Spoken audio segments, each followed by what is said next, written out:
La música da mucho juego científico. Neurología y emociones, física del sonido, patrones matemáticos, historia evolutiva. Pero es que además es maravillosa. Tiene ese componente creativo, artístico, de comunicación. Es tan mágica, tan romántica, tan humana. Bioquímico, escritor, presentador de televisión y uno de los divulgadores científicos más respetados del panorama hispanohablante, que está especializado en la ciencia del sexo. Cambió su carrera como bioquímico por la de divulgador científico. Podría ser el Carl Sagan español, pero él se define como el Robin Hood de la ciencia, porque roba conocimientos a los que saben para dárselo a quienes los necesitan, o sea, nosotros. Vamos a aprender un poco ahora con Pere Estupiñán.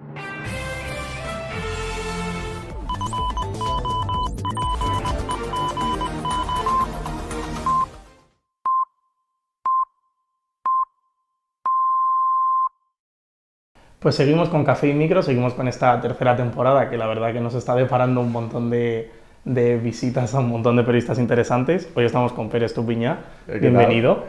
Gracias. Bueno, bienvenido en realidad, sería al revés, Sí, porque soy estamos yo. En mi casa. Claro, soy yo que he venido. Vamos a hablar de ciencia, vamos a hablar también de la posición de los jóvenes, de cómo difundimos, ¿no? Cómo se comunica sobre ciencia, que al final pues es también una parte del periodismo que muchas veces quizá se nos olvida o queda como en una posición más secundaria, aunque como siempre en Café y Micro hay que empezar de la misma manera. Lo primero, ¿eres cafetero? ¿Tomas mucho café? Sí, no os he ofrecido, yo acabo de tomar y se me ha olvidado, pero no sé si queréis algún café. Pero sí, yo soy muy cafetero. Mínimo, o sea, al desayunar es imprescindible, o sea, si no tomo café...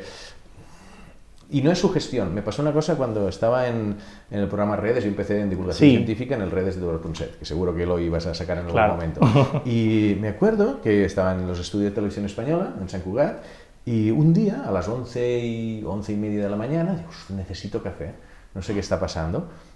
Bueno, pues vas a la máquina y te tomas un café. Pero yo nunca tomaba café a esa hora. Al día siguiente lo mismo. Y el tercer día lo mismo.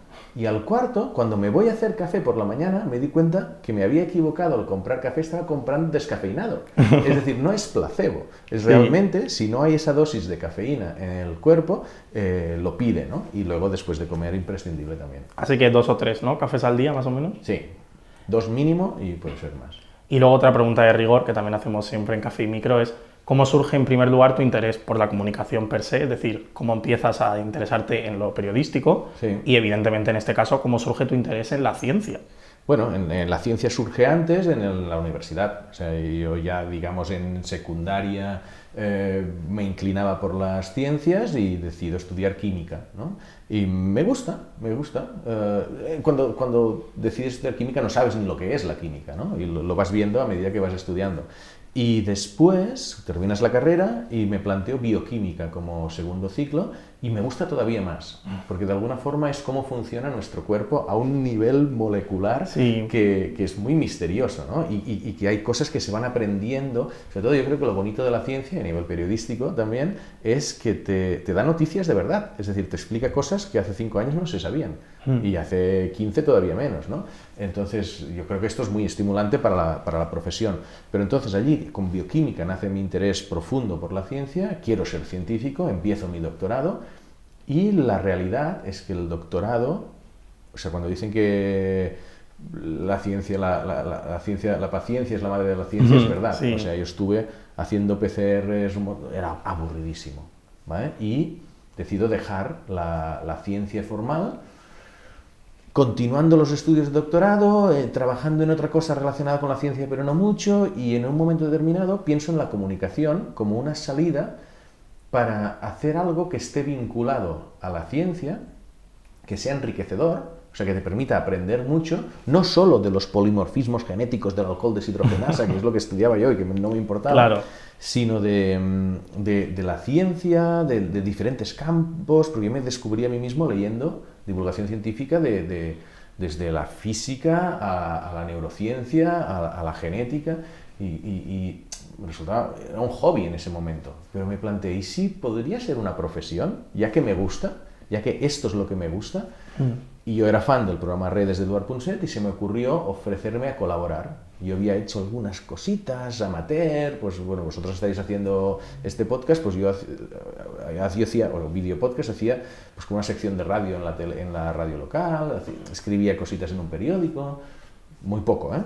Pero bueno, y en ese momento pues tuve la opción de, o sea, Eduard Punset en ese momento valoró esa iniciativa, valoró el potencial que tenía ese chaval, y cosa que es muy de valorar por su parte, ¿eh? Viniendo de un mundo anglosajón, viniendo de Estados Unidos,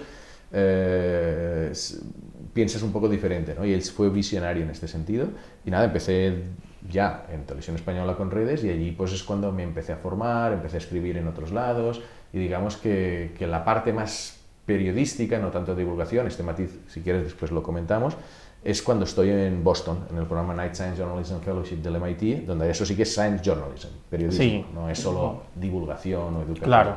Y así creciendo.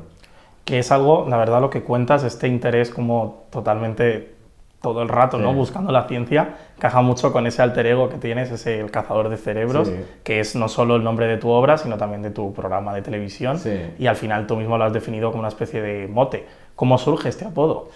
Bueno, mira, en un café en Washington, D.C., con mi laptop, buscando título para mi libro.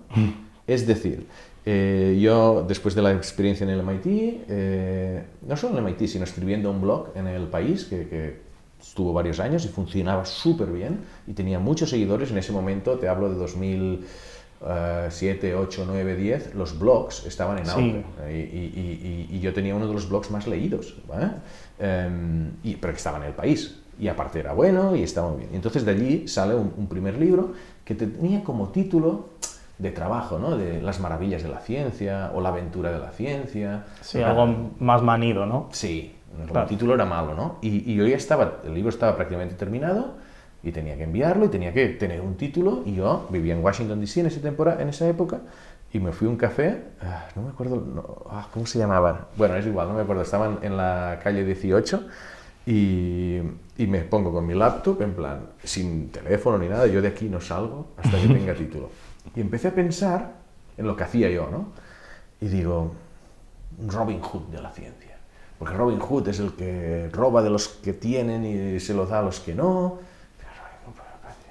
Pero eso de robar, no sé qué, y poco a poco llegas a lo de robar, el ladrón de ciencia, diga, pero ciencia, no sé qué, y lo que ya es conocimiento, el ladrón de conocimiento, no sé, el conocimiento, el cerebro, el ladrón de cerebros.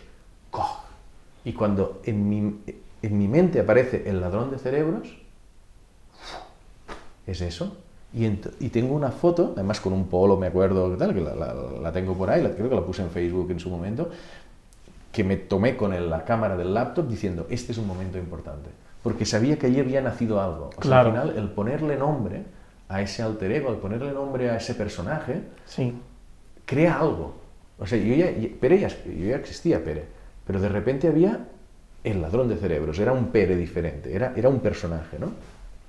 Y luego el libro se llama El ladrón de cerebros, y cuando hicimos el programa en Televisión Española, El cazador de cerebros, le pusimos, porque en teoría cuando haces, bueno, no, en teoría no, está firmado, cuando haces un programa con Televisión Española, pues se queda los derechos del nombre, de todo y tal, y bueno, El ladrón de cerebros es mi nombre, pues si quieres le ponemos otro nombre, pues El cazador, ¿vale?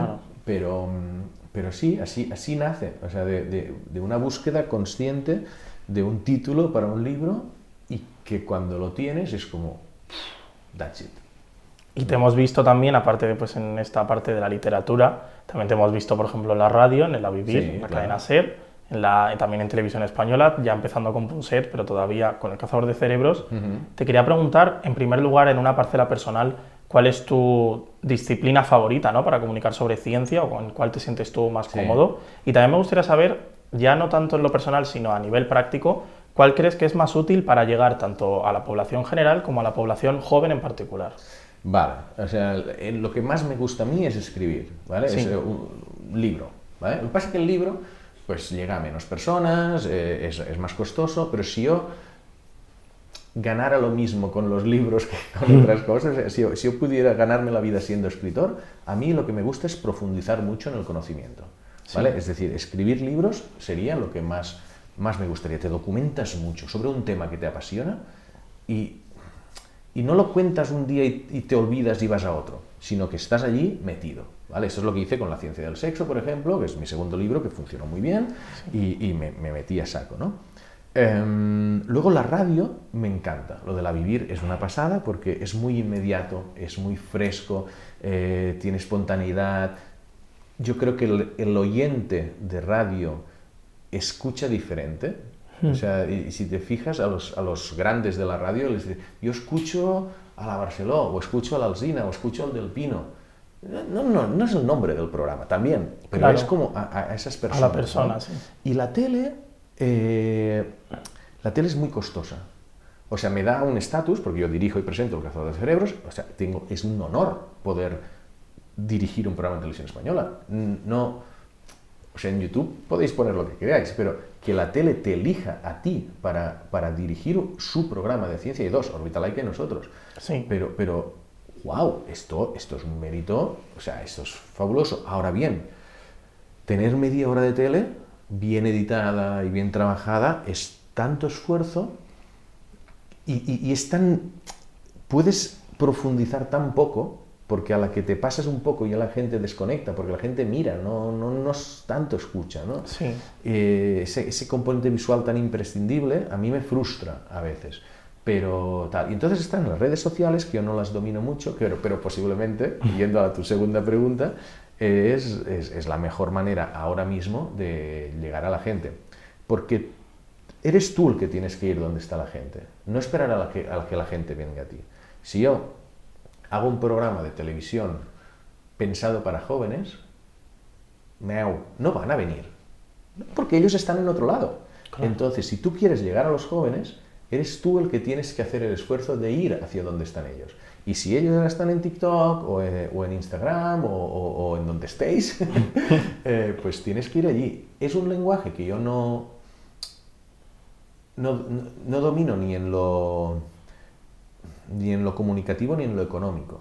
Es decir, a mí hay un momento que dices, oye, me guío en parte por el dinero también. Si quiero hacer esto de manera profesional, bueno, Televisión Española me paga, La Vivir me pagan, hay una conferencia me pagan. O sea, yo soy un trabajo, autónomo, sí. ¿sabes? Claro. Yo llevo 20 y algo años viviendo solo de la comunicación científica y cositas derivadas.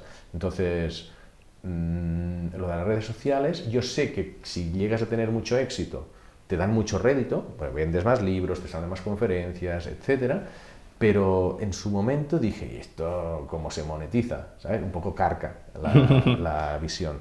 Pero bueno, y luego la parte de cómo expresarte, quizás no... Todo el mundo me dice que con el contenido bueno que yo tengo debería hacer cosas, sea en YouTube, sea en Twitch o en Instagram, lo que sea, pero no he logrado.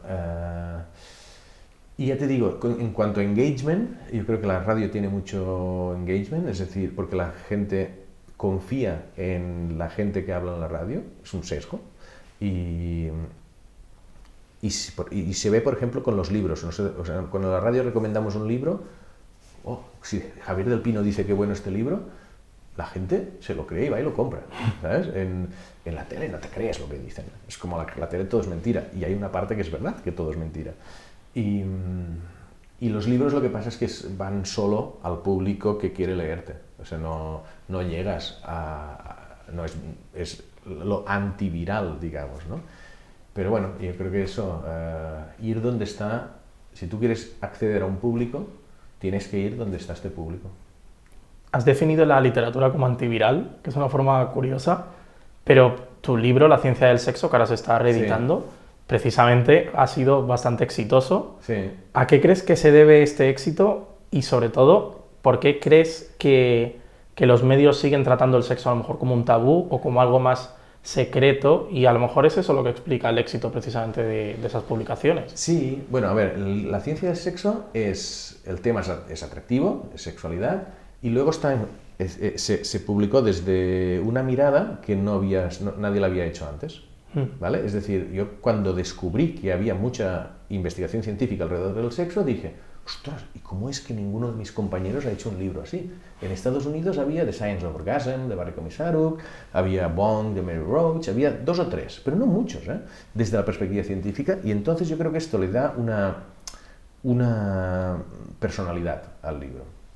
Luego, algo interesante es que funcionó muy bien, pero no funcionó tan bien como parece. Es decir, no se vendieron tantísimos. Es decir, no fue un bestseller. La editorial hizo una primera edición de 10.000, porque dice, este libro está muy bien, de contenido, de tema y tal y cual, va a vender mucho, y lo vamos a promocionar. Y a pesar de eso, vendió bien, pero no vendió todo lo que se esperaba. Y en parte puede ser que fuera grueso, que eran 480 páginas, y impactara. Y por eso hemos hecho ahora esta edición reducida y actualizada, que ha quedado genial y que está gustando. Yo creo que ya te la miras desde otro color, las páginas son diferentes, te la miras como más amable, aunque el contenido es muy parecido, ¿no? Entonces digo antiviral en el sentido de que tú estás leyendo no se va a ningún lado.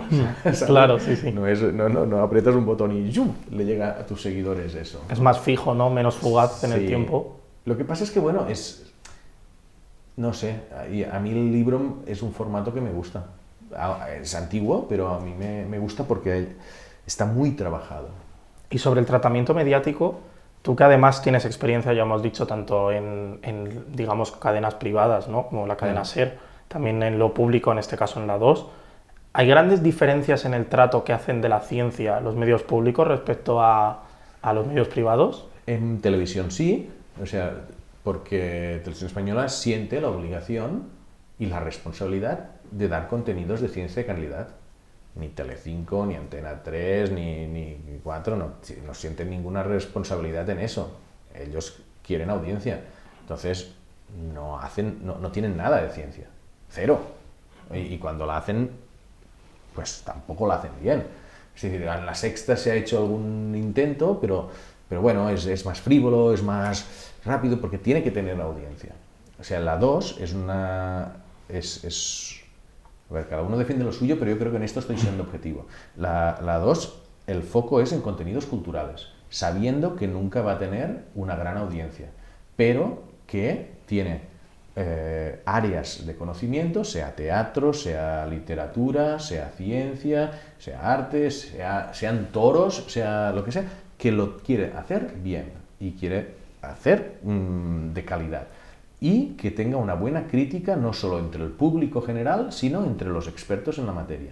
Entonces, a mí, lo que me han transmitido es que El cazador de cerebros tiene que tener calidad, o sea, tiene que ser entretenido, que llegue a todo el mundo, pero que si algún científico lo ve, diga, está bien este programa, ¿vale? Entonces, esto es algo que yo creo que otras cadenas no tienen. En radio no veo tantas diferencias porque hay un fenómeno curioso que yo creo que la ciencia en radio funciona muy bien. En La Vivir, y eso es un dato importante, cuando Javier del Pino nos propone a San Pedro y a mí hacer una sección de ciencia, vamos a probarlo. Vamos a probar de hacer, no sé, en 15 minutos o 20 máximo, hablando de ciencia una vez cada 2 semanas, a ver cómo funciona. Al poco ya era cada semana. A poco ya era media hora. Y durante la pandemia llegamos a hacer hora entera, o 50 minutos. Funcionaba y se ha quedado. Ahora a veces hacemos en un programa que tiene 4 horas, que es el de máxima audiencia de los domingos y del fin de semana en general, de estas 4 horas del domingo, 1 o 50 minutos son de ciencia.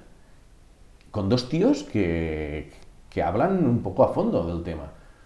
Y funciona. Y a la gente le gusta. Y eso te hace pensar, eso pasó también, porque vosotros sois muy jóvenes, pero antes, cuando yo escribía ese blog en El País, o incluso antes, no había viralidad en el sentido de que a ver cuánta gente en Twitter lo comparte, o en Facebook, o lo que sea. Entonces, y en papel, el papel tenía mucho peso, pero no se sabía cuánta gente que leía el periódico miraba una sección o miraba otra. Entonces aparecieron, con la digitalización, lo de las 10 noticias más leídas. Y me cago en que muchas veces había noticias de ciencia ahí. Y los propios periodistas o editores dijeron, "Ey, a ver si a la gente le interesa más la ciencia de lo que pensamos". Y yo creo que hay muchos indicios de que sí, que la ciencia pues no es lo que más interesa a las personas, pero sí que interesa, por lo menos, muchísimo más de lo que se pensaba antes. Y se ve con esto de las 10 noticias más leídas, con lo de la audiencia de la Vivir, con los libros que se publican de ciencia que nunca son super bestsellers, pero se van vendiendo. Es decir, que hay un público con ganas de acceder a entender qué está pasando en sus cuerpos o en el mundo. ¿Qué estrategias puede emplear el periodismo científico para acercar este interés, para generar más interés en la ciencia dentro de los jóvenes? Bueno, aquí tenemos que distinguir entre periodismo y divulgación, ¿vale? El periodismo, si somos muy estrictos, o sea, explica lo que es noticia, ¿vale? Explica lo que es actualidad, ¿vale?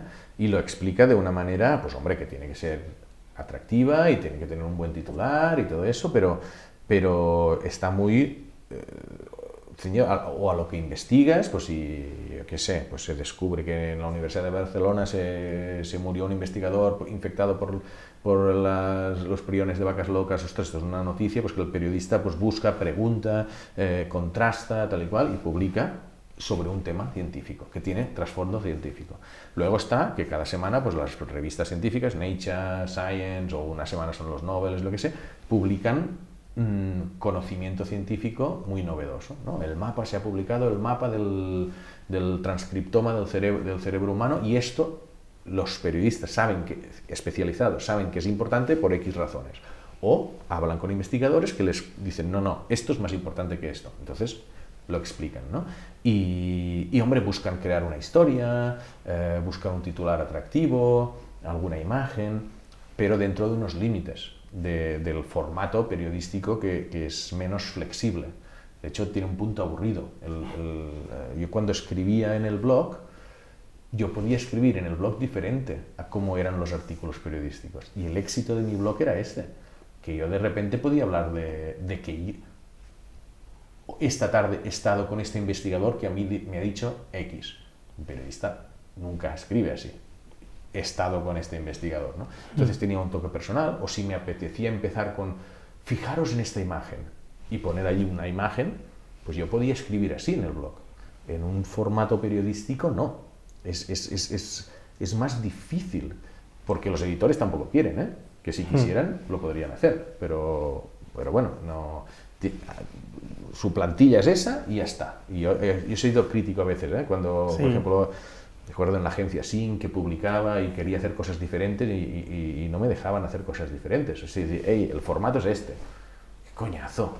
Pero si eso se puede explicar de manera más atractiva de otra manera, pero no. Y luego en divulgación sí que puedes jugar con más elementos que desde la emoción o la sorpresa, es que claro, depende de en qué formato utilices, ¿no? Pero mira, en los vídeos, por ejemplo, puedes poner imágenes impactantes que engancha por la imagen y después ya viene el texto. Claro. ¿Vale?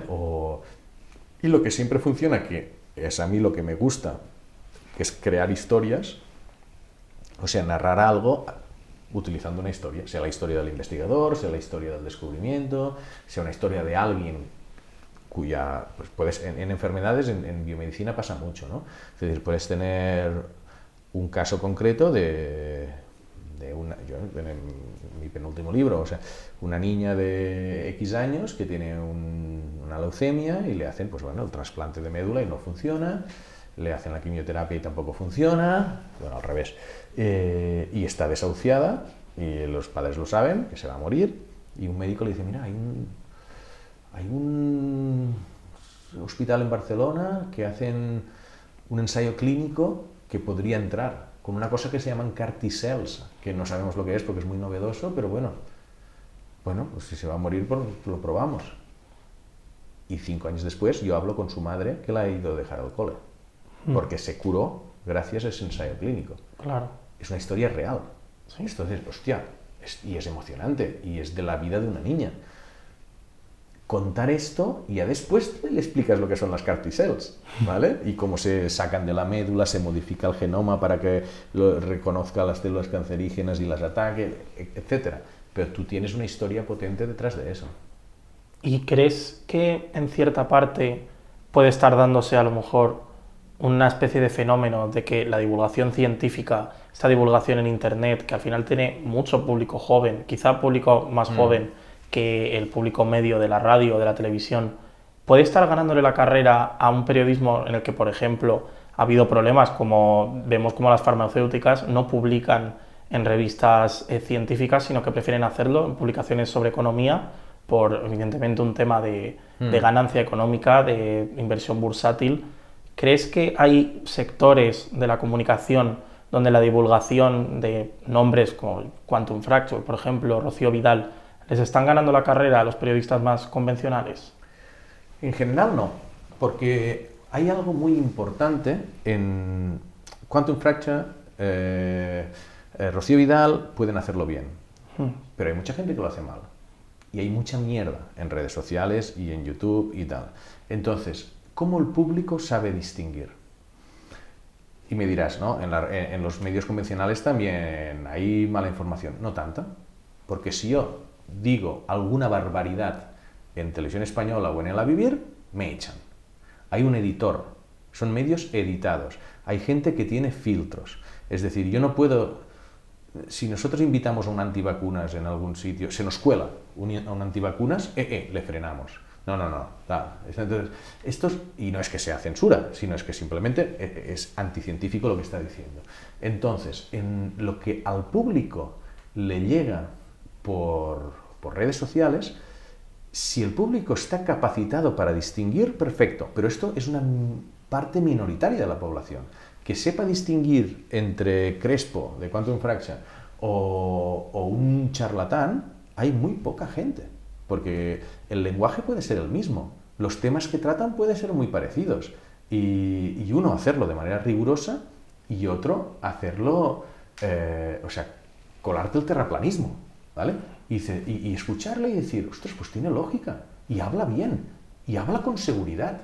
Claro, pero eso es una trampa. Y los políticos hablan con seguridad también. Y cada uno dice lo que le da la gana. Entonces, yo no creo que estos nuevos medios no editados vayan a superar al periodismo. En realidad, creo que va a haber una decadencia, y yo creo que ya se están viendo algunos síntomas de decadencia en las redes sociales, en Twitter, en Instagram, de que decir no son fiables. De media, en general, hay contenido muy bueno y contenido muy malo, pero de nuevo es muy difícil distinguirlo.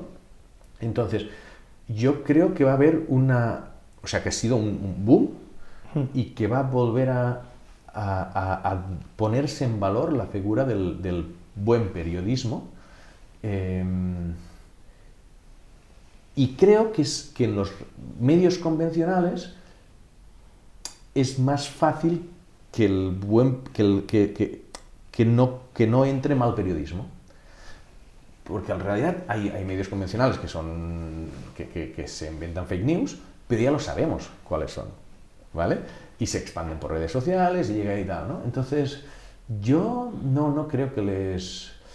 Tienes un punto, lo que dice la libertad del creador de contenido de decir lo que le dé la gana sin que haya una farmacéutica o Coca-Cola detrás diciéndote no, temas de azúcar y diabetes no los trates porque te quito la financiación. Yo no sé si es así, me lo invento. Pero es verdad que un youtuber tiene más libertad ante eso. Pero también tiene más libertad para decir que el teléfono genera cáncer o que las vacunas no sé qué o que cualquier cosa que se le pase por la cabeza. Y eso genera un ruido que para mí hace que la información en redes sociales no sea fiable. ¿Y cómo debe enfrentarse el periodismo científico a estas pseudociencias, a estas pseudoterapias? Por ejemplo, has hablado de terraplanismo, también hubo una polémica con Ubrin Fil, el programa de televisión española Cataluña, cuando llevaron al Instituto de Salud Holística de allí de Barcelona. ¿Cómo puede enfrentar o de qué maneras debe hacerlo el periodismo científico para evitar, por ejemplo, la difusión o el cariño entre los jóvenes de pseudoterapias y pseudociencias como el biomagnetismo o el terraplanismo? Mira, hace unos años te hubiera dicho ignorándolas. Es decir, no darles bombo y platillo, ¿vale? O sea, porque si de repente sale un pseudoterapeuta diciendo yo curo la calvicie con zumo de arándanos y lo vendo a tanto la botella, mejor ni publiques una nota desmintiéndola, porque esto va a generar más tráfico hacia él, ¿vale? Ahora ya no puede ser eso, porque tiene muchas otras maneras de expandirse. Entonces yo creo que el periodismo bueno y riguroso, cuando algo está ganando notoriedad, tiene que dar el contrapunto. Es decir, si hay una falsedad que se está expandiendo, yo sí que creo que una parte de la labor es explicar el por qué eso es falso y la gravedad.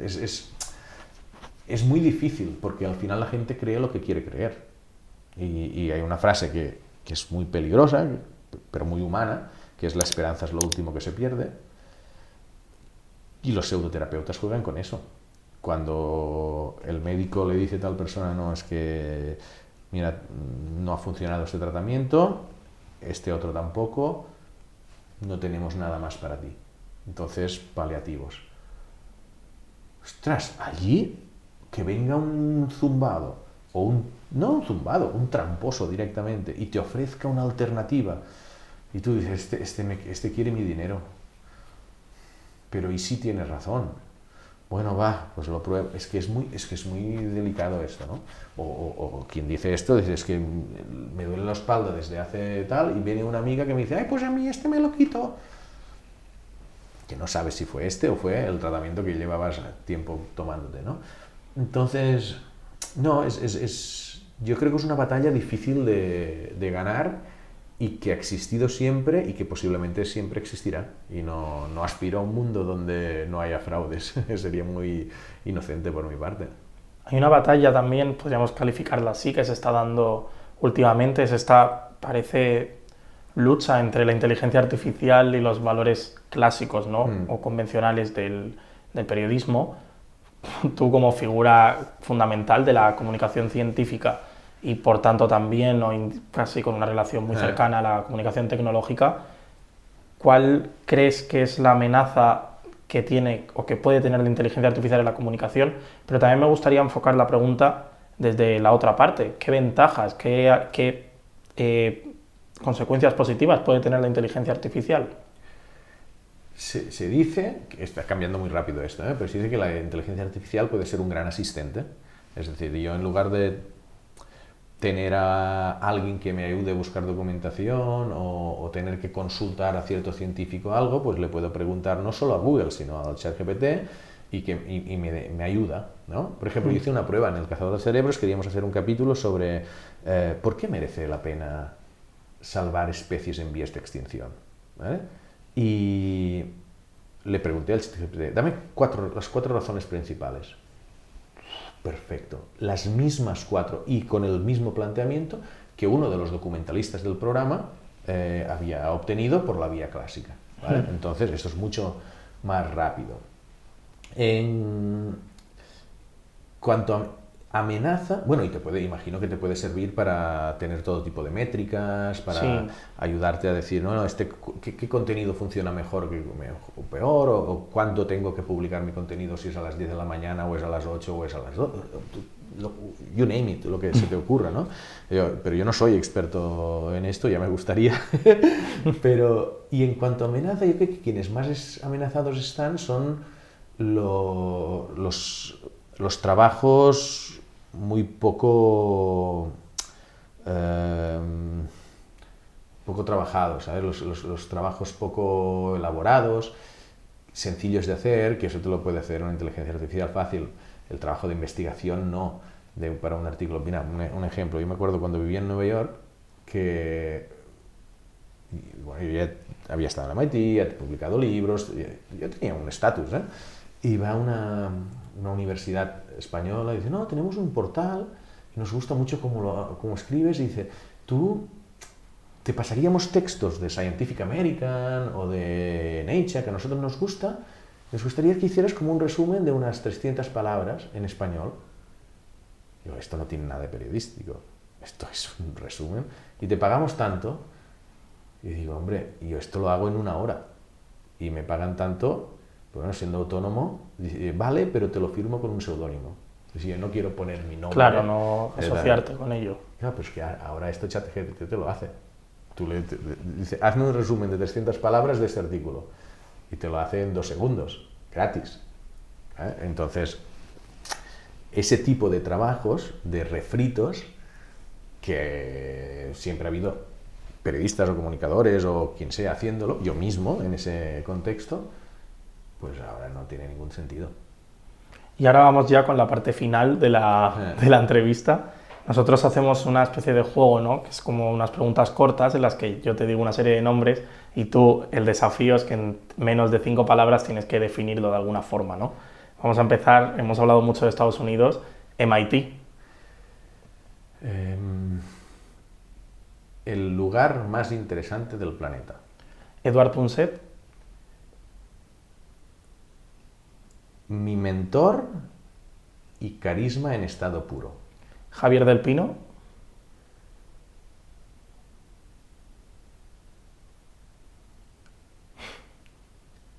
Admirable, cercano y alguien a quien escucho constantemente. Y ahora ya, en particular, vamos con tus obras, El cazador de cerebros. Pensaba que me ibas a preguntar por algo más difícil, tipo el ese, ¿cómo es? El de 4, el del misterio. Cuarto milenio. Cuarto milenio, ese, ¿cómo se llama? Que no me acuerdo. ¿Sabes qué quiero decir? Sí, El Iker Jiménez. Iker Jiménez, digo, hostia, aquí me dirá, Iker Jiménez. digo, tramposo. Lo es interesante, es gran comunicador, pero un tramposo, pero bueno. Sí, es un gran comunicador, eso es cierto, enorme, pero ha dado pie o ha facilitado en su programa, por ejemplo, a terraplanistas, antivacunas. Claro, con la excusa del misterio. Claro, porque su objetivo no es llegar a la verdad ni nada, es crear misterio, alimentar el misterio constantemente, generarlo y crearlo alimentario, porque eso mantiene el interés de las personas, ¿no? Y que las dos posiciones opuestas estén todas. Yo lo he analizado, porque digo, qué bueno, si no fuera porque los misterios que elige, o sea, que si el hombre ha llegado o no a la luna, o que si la Tierra es plana o no es plana. Te quería haber preguntado, pero digo, no sabía así cómo decir, a lo mejor es algo muy polémico, pero sí que antes cuando te he dicho lo de que la importancia como de evitar, ¿no? O de hablar de cómo se puede combatir la pseudociencia era en parte por eso. Yo porque... creo que el trabajo de Iker Jiménez tiene un impacto negativo en la sociedad. Pero bueno, no sé. Es que claro, no sé si de eso lo puedo decir así abiertamente, pero a mí no me gusta nada. Todo lo grande y casi es envidia, ya me gustaría comunicar también con claro. él, pero no. Y ya sobre el resto de términos que ya faltaban, la ciencia del sexo.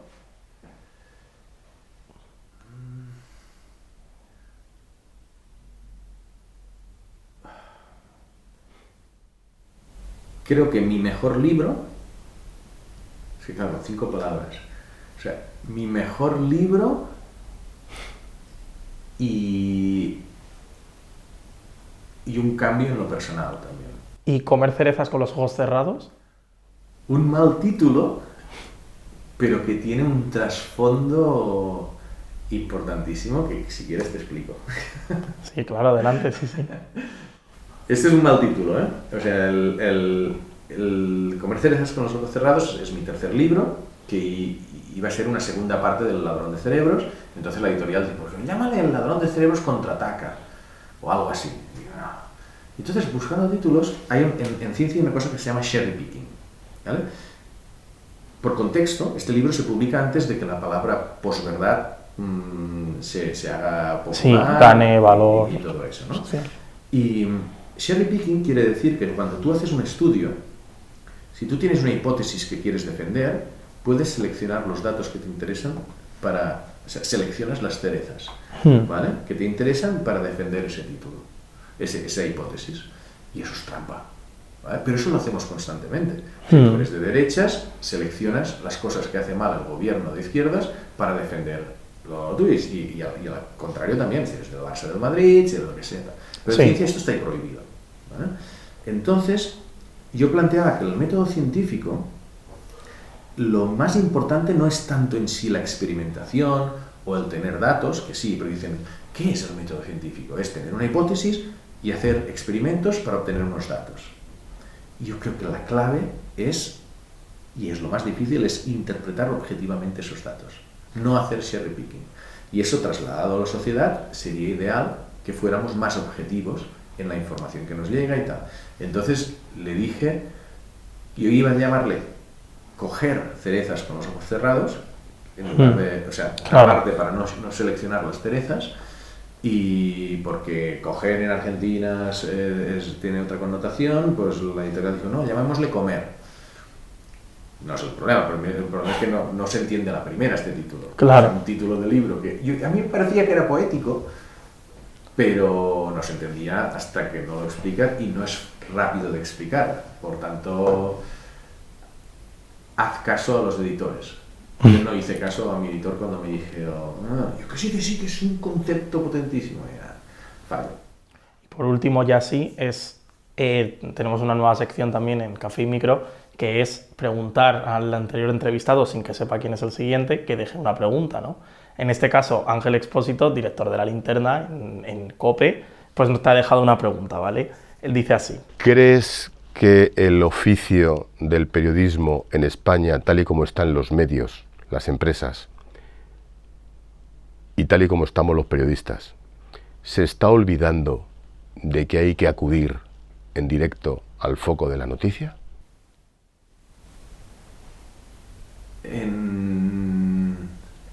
Bueno, en la parte científica sí. Mira, es una cosa que no ha salido, pero yo cuando estuve en el MIT en Estados Unidos y hacía periodismo científico en el blog y tal, yo iba al laboratorio y a mí realmente yo creo que mi alter ego, mi personaje es el ladrón de cerebros, porque yo voy me meto dentro de los laboratorios y entiendo lo que está pasando, y a veces saco noticias antes de que se publiquen, que se publique la ciencia. Entonces hay un periodismo científico que es de reaccionar a las publicaciones de Science, Nature o los anuncios de la NASA o los anuncios de tal, que eso puedes hacerlo desde la redacción o desde tu sofá, ¿sabes? Y no lo necesitas. Y yo creo que ese periodismo científico es muy meritorio, muy valioso, muy caro, porque te ocupa más tiempo del que luego te pagan, pero mira, es una buena pregunta. No sé si he respondido lo que él pensaba, pero lo he llevado a mi terreno para un concepto que es este periodismo científico de meterte en los lados, no solo de leer lo que se ha publicado. Pues ahora te toca a ti dejar a nuestro siguiente entrevistado, que tampoco sabemos quién es, una pregunta sobre periodismo o comunicación. Ostras. Eso lo puedes editar un poco, ¿no?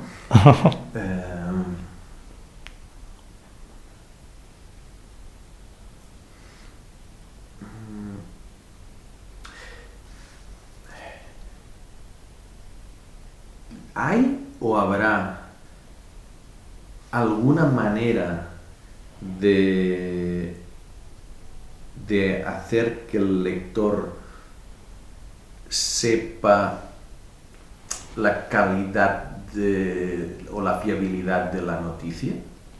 ¿Sabes? Es decir, esas 4 o 5 estrellitas que tienen los restaurantes. Para saber si es fiable la información. Claro, esto yo sé que lleva mucho tiempo buscándose, pero yo no estoy al corriente. Pero sí que me gustaría saber si habría alguna manera de cómo el lector, alguien haya evaluado esa noticia y decir, no, mira, esto está contrastado, o esto es basura y tal. Pues en la siguiente entrevista sabremos si nuestro entrevistado es más bien optimista o más bien pesimista sobre este asunto. Pere, muchas gracias. A vosotros. Y ha sido todo. Tenéis las redes sociales en la descripción. Y pues esto ha sido la entrevista con Pere Estupiñán.